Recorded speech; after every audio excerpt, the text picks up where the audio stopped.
Red fort के claim के लिए मतलब क्लेम देखिए वैसे तो मिलने वाला तो है नहीं लग रहा, लेकिन हमारी ऐसी स्थिति है, हम लोग उस खानदान से बिलोंग करते हैं, इसलिए हमें बस उसकी रॉयल्टी या ऐसा कुछ कि हमारे परिवार का जीना आसान हो सके, इसके लिए हम लोगों ने उसमें प्ली डाली थी। लेकिन आज वो रिजेक्ट हो गई। इससे पहले भी हाई कोर्ट में वो 2 बार रिजेक्ट हो चुकी है, तो आज सुप्रीम कोर्ट ने उसे रिजेक्ट कर दिया है।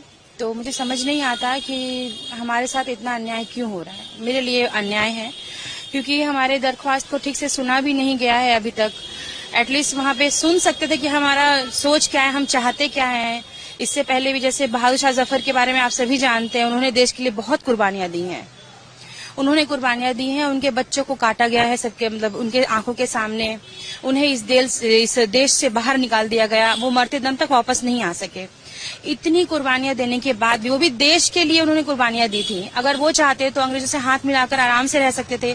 जैसे आज बहुत सा राजघराना है जिन्होंने अंग्रेजों के सामने अपने घुटने टेक दिए, तो वो आज आराम से रह रहे हैं। लेकिन हमने देश के प्रति वफादार रहने का ये सिला पाया है कि हमारे लिए सुनवाई तक नहीं हो रही है।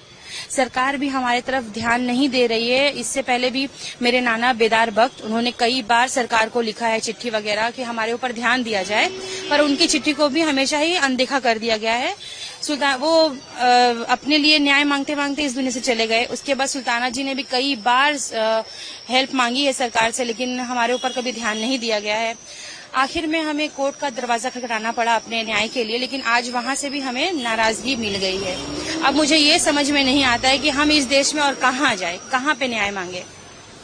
अंग्रेजों ने इतने जुल्म किए हमारे ऊपर, इसके बाद अब इस सरकार में भी अगर हमें न्याय नहीं दिया तो हम और कहाँ जाएंगे। मुझे ये बात की समझ नहीं आती है। इसके बाद मैम आप लोगों का नेक्स्ट मूव क्या होगा, क्या स्टेप इसके बाद?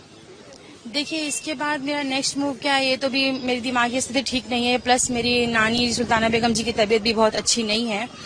तो अभी आगे हम क्या करना चाहते हैं ये तो मुझे ठीक पता नहीं है, लेकिन हमारा फाइनेंशियल बैकग्राउंड इतना स्ट्रांग नहीं है कि मैं बार बार कोर्ट जा पाऊं।